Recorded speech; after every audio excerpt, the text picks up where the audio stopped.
aspirants, a very warm welcome on the YouTube channel of Analyst IAS. So, in our today's topic, we'll be discussing about there have been 8th India-Australia defense policy talks. So, we'll talk about the key highlights of this meeting. Then we will just go towards the background of the relations between both the nations. Then we'll see areas of cooperation. Then what are the roadblocks in the relations? What are the commonalities in those relations? Then we will be discussing our today's prelims and the mains practice questions. So, let's start. One news. Recently, in Canberra, Australia, there were 8th India-Australia defense policy talks on the defense.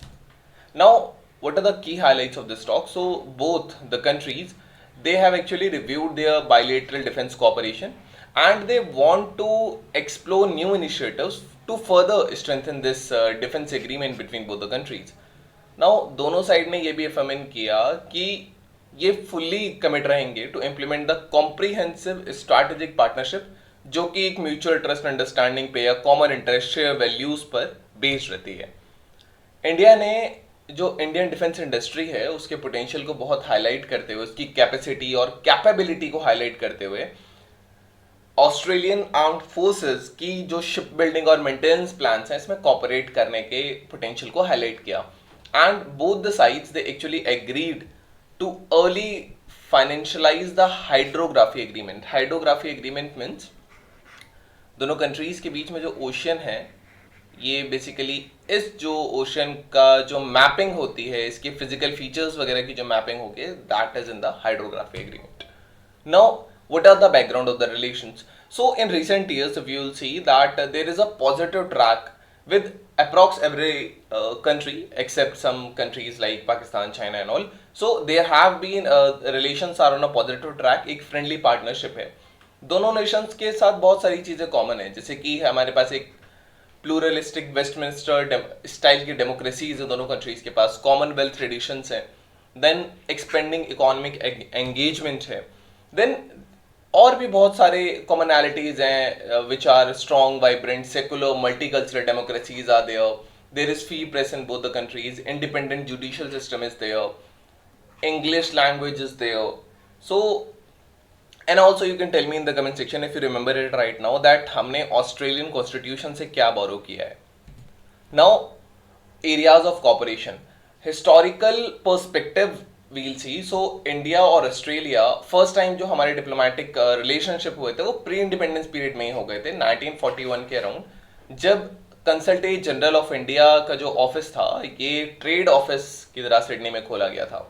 Then 2014 में India ने एक uranium supply, Australia ने uranium supply deal basically India के साथ sign की.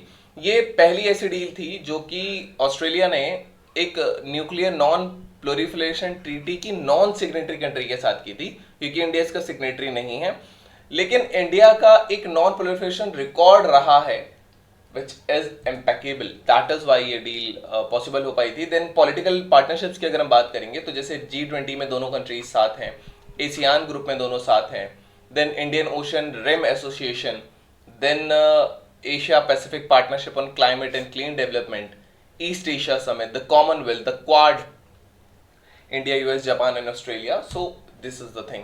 Then Australia has been extremely supportive. जो India membership चाहता है एशिया पैसिफिक इकोनॉमिक कॉर्पोरेशन की, तो ऑस्ट्रेलिया का इसमें सपोर्ट है. एंड जब इंडिया ने missile technology control regime join किया था तब ऑस्ट्रेलिया ने इसको वेलकम किया था. देन ट्रेड एंड इकोनॉमी की बात करें तो फिफ्थ लार्जेस्ट पार्टनर है इंडिया, जो है वो फिफ्थ लार्जेस्ट पार्टनर है ऑस्ट्रेलिया का. अगर हम डेटा देखें 2020 और 2017 का तो आप देख सकते हैं कि इसमें इतना ज़्यादा राइज हुआ है ट्रेड में. नाउ यूरेनियम एक्सपोर्ट्स की बात करें तो 2006 में attempts, there were series of attempts in this. So India Australia ने यूरेनियम डील एक्सपोर्ट के लिए साइन किया था इंडिया के साथ. रिसर्च एंड डेवलपमेंट की अगर हम बात करेंगे तो दोनों कंट्रीज ने strategic research fund actually establish किया था 2006 में. ये दोनों कंट्रीज के जो साइंटिस्ट हैं उनमें जो कटिंग एज रिसर्च होती है इसके कोलैबोरेशन के लिए फंड एस्टैब्लिश किया गया था. Then there are some joint military exercises like naval exercise which is Kakadu, then AUSINDEX, then there is Austra Hind which is army. Now there are some multilateral exercises as well like Malabar. India will host Malabar exercises in the coming August 2023, right? सो इसमें participation हो गया India, Japan और US का। हम कोशिश कर रहे हैं कि इसमें ऑस्ट्रेलिया भी शामिल हो, तो ये एक तरीके से आप इसको रोड ब्लॉक की तरह देख सकते हैं कि Australia is not participating in it, but we are trying. So exercise pitch black 2-2, this is one of the multilateral exercises. Then there are some roadblocks. Trade imbalances is there. So if we'll talk since 2001 and 2, basically due to the India Australia free trade agreement, India का trade deficit बहुत ज़्यादा बढ़ रहा है Australia के साथ। And जो एक इशू है रीजनल कोऑपरेशन इकोनॉमिक पार्टनरशिप जो है, इसमें इन नेगोशिएशन से India actually left from it, so this is one of the road blocks. Then there are high traffic on agriculture products in India. So India में जितने भी agriculture products अगर import होते हैं, इन पे बहुत गवर्नमेंट काफ़ी ज़्यादा हाई ट्रैफिक लेती है। तो जो ऑस्ट्रेलिया के जो फार्मर्स हैं, इनके लिए बहुत डिफिकल्ट हो जाता है कि ये इंडियन मार्केट में अपने प्रोडक्ट्स को सप्लाई कर पाए।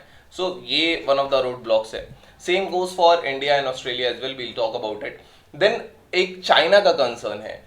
जो चाइना है, तो इंडिया इसको कंटेन करना चाहता है कि वो इंडियन ओशन में उसकी ज़्यादा इन्फ्लुएंस ना बढ़े, क्योंकि यहाँ मलाका स्ट्रेट से कई बार आप देखते होंगे कि चाइना अपना शिप वगैरह यहाँ भेजता रहता है, यहाँ उसका हम्मनतोता पोर्ट भी है।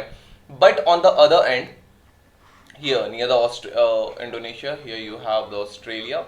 ये सेम चीज जो ऑस्ट्रेलिया है वो चाइना को पैसिफिक ओशन में कंटेन करना चाहता है कि वो पैसिफिक ओशन में ज्यादा उसकी इन्फ्लुएंस ना बढ़े। सो ये दोनों अलग अलग इंटरेस्ट हैं, they have a common enemy, right, but they have one more thing in common कि जो न्यू दिल्ली है, New Delhi is not sure about its, like या तो हम बैलेंस करना चाहते हैं या फिर we'll the block the China, कोई स्पेसिफिक नहीं है, क्योंकि अभी भी हमारे बहुत सारे ट्रेड वगैरह चलता रहता है चाइना के साथ। तो because New Delhi is not sure what to do with the China, it depends upon the policies and strategies of China.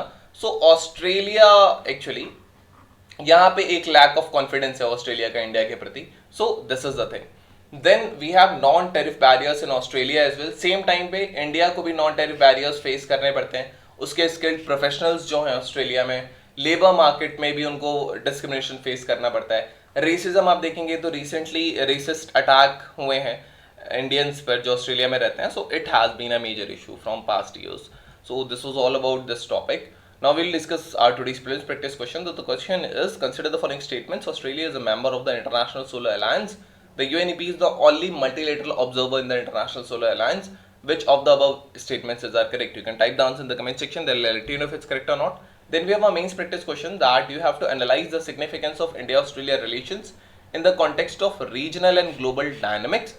You have to suggest the measures to further strengthen the relations with Australia. So this was all about today's video and session. Hope you understood it. Thank you. Have a nice day and stay tuned with Analyst IAS for your better preparation.